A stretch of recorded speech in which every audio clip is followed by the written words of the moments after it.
গুণ্ডা নে আৰক্ষী আৰক্ষীৰ পোছাক পিন্ধি নিজকে বৰমতা বুলি ভবা আৰক্ষী বিষয়া ভাৰ্গৱ বৰবৰা চিলনিচুৰ ধৰিব নোৱাৰা মহানগৰ আৰক্ষী বিষয়াৰ কাৰ্যক ধিক্কাৰ ফাঁচী বজাৰ কাণ্ডই ইতিমধ্যেই জোকাৰি গৈছে ৰাজ্যক ভিডিঅ'টো দেখাৰ পাছতেই গা জ্বলি উঠিছে সকলোৰে গুৱাহাটীৰ ফাঁচী বজাৰত এগৰাকী যুৱকক আৰক্ষী বিষয়া ভাৰ্গৱ বৰবৰাই কিদৰে নিৰ্মমভাৱে প্ৰহাৰ কৰিলে সেয়া অসমবাসী ৰাইজে ইতিমধ্যেই দেখিলে ভিডিঅ'টো দেখাৰ পাছত হয়তো সকলোৰে মনলৈ এটা প্ৰশ্ন আহিছে ভাৰ্গৱ বৰবৰা এজন আৰক্ষী নে এজন গুণ্ডা আইন হাতত তুলি লোৱা আৰক্ষী বিষয়াৰ এনে কাণ্ডক ধিক্কাৰ ঘটনাটো এনেধৰণৰ ডেলিভাৰী এজেণ্ট হিচাপে কৰ্মৰত এজন যুৱকক প্ৰহাৰ কৰি বীৰত্ব প্ৰদান কৰে পাণবজাৰ থানাৰ OC পৰিদৰ্শক ভাৰ্গৱ বৰবৰাই এতিয়া কথা হ'ল যদি ডেলিভাৰী বয়জনৰ গাত ভুলো আছিল কিন্তু এনেকৈ ভাৰ্গৱ বৰবৰাই যুৱকজনক চৰিয়াই ডিঙিত চেপি প্ৰহাৰ কৰাৰ আইন আছে নেকি আৰক্ষীয়ে আইন হাতত তুলি ল'ব পাৰে নেকি যদি যুৱকজনে ভুল কৰিছে তেন্তে আইনীভাৱে কিয় ব্যৱস্থা ল'ব নোৱাৰিলে OC ভাৰ্গৱ বৰবৰাই আইনৰ কোনো কিতাপত লিখা নাই যে ছিগনেল ভাঙিলে প্ৰহাৰ কৰিব আৰক্ষীয়ে ছিগনেল ভঙাতকৈ বেছি বেয়া কাম কৰিলে গুণ্ডাৰূপী ভাৰ্গৱ বৰবৰাই সমগ্ৰ ভিডিঅ'টো এগৰাকী যুৱতীৰ কেমেৰাত বন্দী হৈছিল তাৰ পাছতেই যুৱতীগৰাকীয়ে ভিডিঅ'টো শ্বেয়াৰ কৰিছিল ছ'চিয়েল মিডিয়াত তীব্ৰ গতিত ভাইৰেল হোৱা ভিডিঅ'টো চকু পৰিছিল ৰজা ঘৰিয়াৰ ভিডিঅ'টো ৰেকৰ্ড কৰা যুৱতীগৰাকীক ধন্যবাদ জনাইছে সকলোৱে হয়তো ভিডিঅ'ৰ সিপাৰে ভাৰ্গৱ বৰবৰাৰ দৰে কিমান আৰক্ষী বিষয়া আছে যিহেতু সকলো ঘটনাৰে ভিডিঅ' নাথাকে যিটো সময়ত অসমৰ মুখ্যমন্ত্ৰীগৰাকীয়ে অসম আৰক্ষীক সংযম হ'বলৈ বাৰংবাৰ কৈ আহিছে তাৰ পাছতো এইজন সিংহমৰূপী আৰক্ষী বিষয়াৰ কাণ্ডই সকলোৰে মন মগজু জোকাৰি গৈছে ভিডিঅ'টোৰ পাছতে ডিজিপি জিপি সিঙৰ এটা বিশেষ পোষ্ট ভাৰ্গৱ বৰবৰাৰ আচৰণ মুঠেও গ্ৰহণযোগ্য নহয় চাকৰিৰ পৰা নিলম্বন কৰা হৈছে OC ভাৰ্গৱ বৰবৰাক সমগ্ৰ ঘটনাৰ সন্দৰ্ভত মুখ্যমন্ত্ৰীগৰাকীয়েও প্ৰতিক্ৰিয়া ব্যক্ত কৰিছে ডিজিপি জিপি সিঙে আৰক্ষী বিষয়াজনৰ ঘটনাটোৰ বিৰুদ্ধে বিভাগীয় তদন্তৰো নিৰ্দেশ দিছে ডেলিভাৰী বয় হিচাপে কাম কৰা জ্ঞানদীপ হাজৰিকা এজন কটনীয়ানো জ্ঞানদীপে নিজৰ পঢ়াৰ খৰচ উলিয়াবলৈ ডেলিভাৰী এজেণ্ট হিচাপে কাম কৰি আহিছে এজন পৰিশ্ৰমী যুৱকক আৰক্ষী বিষয়াজনে কৰা ব্যৱহাৰক কোনেও সহজভাৱে ল'ব পৰা নাই সমগ্ৰ ঘটনাৰ ওপৰত মাত মাতিবলৈ ওলাই আহিছে এতিয়া কটনীয়ানসকল অকল কটনীয়ানেই কিয় সকলো সাধাৰণ লোকে মাত মতাৰ প্ৰয়োজন আৰু মাত মাতিছেও সাধাৰণ জনতাই ছ'চিয়েল মিডিয়াত ঘটনাটোক লৈ বহুতেই নিজা নিজা প্ৰতিক্ৰিয়া আগবঢ়াইছে একেমুখে ধিক্কাৰ দিছে OC ভাৰ্গৱ বৰবৰাক শেহতীয়াকৈ প্ৰতিক্ৰিয়া আগবঢ়াইছে জ্ঞানদীপৰ মাতৃয়েও মুঠৰ ওপৰত ফাঁচী বজাৰৰ ঘটনাই সভ্য সমাজক জোকাৰি গৈছে ঘটনাৰ সন্দৰ্ভত আপুনিও আপোনাৰ প্ৰতিক্ৰিয়া আগবঢ়াওক আমাৰ কমেণ্টৰ জৰিয়তে জ্ঞানদীপক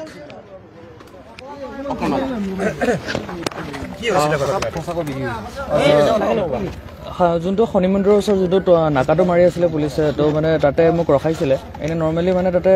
আমাক নৰ্মেলি ডেলিভাৰী এজেণ্টবিলাকক যাবই দিয়ে বাহিৰত মানে সেইফালেদি পাৰ হৈ যাব দিয়ে তো ময়ো তেনেকৈ ভাবিছিলোঁ নৰ্মেলি তুমি কৈছে বুলি কিন্তু এটা চিৰিয়াছ ইছ্যু চলি আছে অলৰেডি ৰাইজিং ডে আহি আছে বুলি কৈছে আলফাৰ সেইকাৰণে তো সেইটো কাৰণে মানে অকণমান তাতে নাকাটো অলপ বেছিকৈ লগাইছিলে এবং মাতিলে মই মানে ভালকৈ গুৰুত্ব নিদিলোঁ প্ৰথমবাৰ তো নেক্সট টাইম তেনেকৈ মানে আহি হয় অকণমান প্ৰহাৰটো মোৰ ওপৰত বেছিকৈ কৰিলে প্ৰথমবাৰ কিন্তু মানে পিছত গৈ ভালকৈ বুজি পাইছোঁ যে কেছটো অলপমান বেলেগ আৰু যে অলৰেডি ৰাইজিং ডেৰ কাৰণে কিবা বেলেগ চিটুৱেশ্যনতে আছে পুলিচ মানে সেয়াই আৰু আপুনি পলাবলৈ চেষ্টা কৰিছিল নেকি পলাবলৈতো মই চেষ্টা কৰা মানে পলাবলৈ কি আৰু এনেই আমাৰ নো এণ্ট্ৰি থাকিলে আমি গুচি যাওঁ ন সেনেকৈ আৰু নৰ্মেলি আমি ওলাই গৈছিলোঁ আৰু সেইটোৱে আপোনাক আৰক্ষী থানাৰ ভিতৰত যিহেতু ইতিমধ্যে ইমান সময় ৰখা হ'ল আৰক্ষী বিষয়াগৰাকীয়ে বা আৰক্ষীৰ বিষয়াসকলে কিবা ভয় ভাবুকি দিছে নেকি নাই বৰ্তমান তেনেধৰণৰতো একো নাই বৰ্তমান মই তেনেকৈ একো ভবা নাই কৰিম বুলি আপোনাক কৈছে নেকি গোচৰ ৰুজু কৰাৰ কথা তেনেকুৱা ধৰণৰ কিবা কৈছে নেকি অলৰেডি মই গম পোৱা মতেতো একশ্যনটো লোৱা গৈছে তেওঁৰ ওপৰত মই গম পোৱা মতে যিহেতু তেওঁক ধৰক ছাছপেণ্ড কৰা গৈছে বুলি শুনা পাইছোঁ মই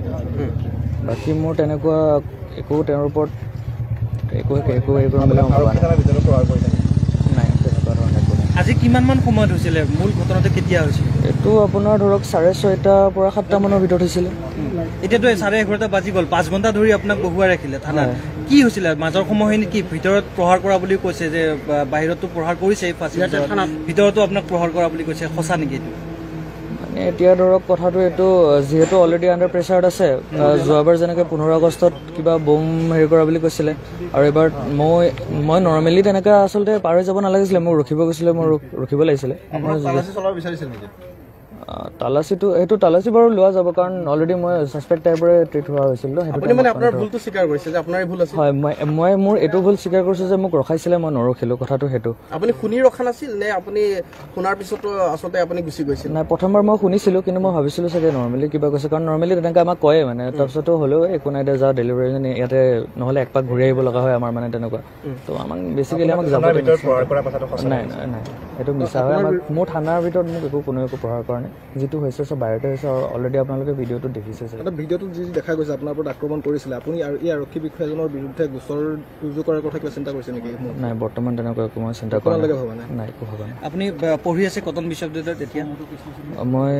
হয় মোৰ টাৰ্মটো বৰ্তমান কমপ্লিট হৈছে বাট মোৰ এক্সাম আছে দুটামান দিবলৈ তেনেকুৱা হয় আপোনাৰ ঘৰ ক'ত মোৰ তেজপুৰ কিমান দিনৰ পৰা কৰি আছে কাম মোৰ বেছি সময় হোৱা নাই আপোনাৰ ধৰক 1.5 মাহ মানে ধৰক 1.5 মাহমান ধৰি কৰি আছোঁ এতিয়া কিবা শাৰীৰিক অসুস্থতা কিবা প্ৰহাৰ কৰা আমি দেখা পাইছো যিহেতু প্ৰচণ্ড চৰ সোধাইছে আপোনাক ডিঙিত টেটু চেপি ধৰিছে গতিকে কিবা আপোনাৰ কিবা এতিয়া কিবা ইঞ্জুৰি মেডিকেল যিহেতু কৰা হ'ল আপোনাৰ মেডিকেল মানে বেলেগ একো নাই এইটো নৰ্মেল এইটো অন দ্য স্পট যেতিয়া হৈছিলে তেতিয়া মানে অকণমান ইয়াতে ধৰক চুৱেলিং হৈছিলে এতিয়া ধৰক অলপ ঠিক হৈছে সেইটোৱে আৰু কি একো নাই ঘৰত আপোনাৰ কোন কোন আছে এতিয়া ঘৰত মোৰ মা আছে আৰু ভণ্টি আপুনি পঢ়ি থকা দিনৰ পৰাই আপুনি কাম কৰি থকা বুলি কৈছে আপুনি কটন বিশ্ববিদ্যালয়ত অধ্যয়ন কৰি থকাৰ লগতে সমান্তৰালভাৱে আপুনি উপাৰ্জনৰো পথ বাছি লৈছিলে ডেলিভাৰী বয় হিচাপে আপুনি কাম কৰি আছিলে পঢ়ি থকা দিনতে আপুনি কৰি আছে পঢ়ি থকা দিনৰ পৰাই আচলতে সেইটো ভবা নাছিলোঁ কিন্তু মানে ধৰক মই মানে মোৰ পৰিস্থিতিয়ে কৈছে আৰু মই কৰিছোঁ তেনেকুৱা আৰু ধৰক আৰক্ষীৰ ফালৰ পৰা আপোনাৰ ওপৰত যিটো এই ঘটনা সংঘটিত হ'ল এই ঘটনাটোক আপুনি অন্যায় বুলি ভাবে নে নাভাবে প্ৰথম অৱস্থাত যদি মই নিজৰ ক্ষেত্ৰত কওঁ দেন মই ভাবিছিলোঁ কিন্তু পিছত যেতিয়া মই গোটেই কথাটো গম পালোঁ যে ধৰক অলৰেডি আণ্ডাৰ প্ৰেছাৰত আছে চব আৰু ধৰক ৰাইজিং ডে আহি আছে বুলি মই যিহেতু কৈছোঁ আপোনালোকক তো আৰু লগতে তেওঁৰ ওপৰত মোৰ একো পাৰ্চনেল তেনেকুৱা একো হেৰি নাই কিন্তু হয় সেইটো এটা মমেণ্টত হৈ গ'ল মোৰ মতে কিন্তু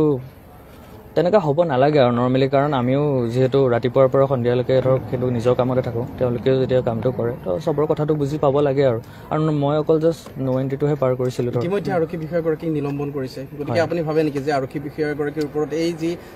কঠোৰ ব্যৱস্থা গ্ৰহণ কৰিছে আৰক্ষী অঞ্চলক প্ৰধানগৰাকীয়ে এয়া কৰিব লাগে নে নালাগে এতিয়া সেইটো কথাত ক'বলৈ গ'লে মানে তেওঁতো লগৰ লগত ইমিডিয়েট ধৰক সেইটো কৰা গৈছে কিন্তু যিহেতু অলৰেডি তেওঁ বস্তুটো পালে যেতিয়া এইটো আৰু এক্সট্ৰাকে একো মই নাভাবোঁ যে আৰু কিবা যোগ্য বুলি ভাবেনে আপুনি যোগ্য তেওঁ যিটো কাম কৰিছে সেইটো কাৰণেতো তেওঁ বাৰু অলপ হ'লেও এইটো হৈছে বাৰু এইটো তেওঁ হৈছে বাৰু যিহেতু অলৰেডি হৈ গ'ল কিন্তু আৰু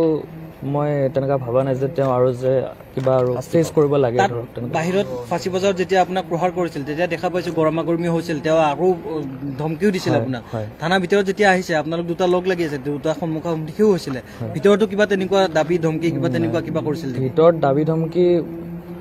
এতিয়া ধৰক মই ঘপকৈ কিবা এটা কেছ হৈছে ধৰক নৰ্মেল ইণ্টাৰগেশ্যন আৰু যে কি হৈছিল কিয় পাৰ হ'লোঁ তেনেকুৱা ধৰক কথা আৰু কোৱাৰ পিছতো কিয় নুশুনিলোঁ ধৰক বা নহ'লে আৰু তাৰপিছত যে এনেকুৱা থানাত থকাৰ সময়ছোৱাতে যেতিয়া থানাত আছিলে সেই সময়ছোৱাতে তেওঁক ছাছপেণ্ড কৰা হ'ল